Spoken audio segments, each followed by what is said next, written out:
আসসালামু আলাইকুম। জ্যামে দাঁড়িয়ে দাঁড়িয়ে বিরক্ত লাগতেছিল। চিন্তা করলাম এই জ্যামে দাঁড়িয়ে কি করব, বসেই তো আছি। হঠাৎ করে দেখতে পেলাম মাথার উপর দিয়ে সাই করে মেট্রো রেল যাচ্ছে। বসে বসে মেট্রো রেল যাওয়াটা দেখতে থাকলাম। আসলে এত বিকল্প রাস্তাগুলো হওয়ার পরেও ঢাকা শহর থেকে যেন জ্যাম কমছেই না। এই জ্যামটা মনে হয় যেন নাছোড়বান্দা। ওইখান থেকে একটু সরে এসে আবার এখানে জ্যামে আটকে রইলাম।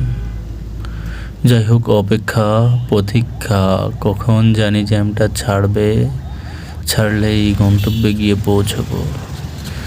যাই হোক, অবশেষে সিগন্যাল ছাড়লো। কে কার আগে যাবে এই জন্য ছোটাছুটি লেগে গেছে, কারণ একবার সিগন্যাল পড়লেই অনেকটা সময় দাঁড়িয়ে থাকতে হয়। আমরা এখন বিজয় সরণি মেট্রো স্টেশনের ডান পাশ দিয়ে বিজয় সরণি মেন সিগন্যালটাতে যাচ্ছি। এই যে কিছু দূর চালানোর পরেই হয়তো বা আবার সিগন্যালে পড়ব। পুরো এক চান্সে পার হতে বা পারবো না,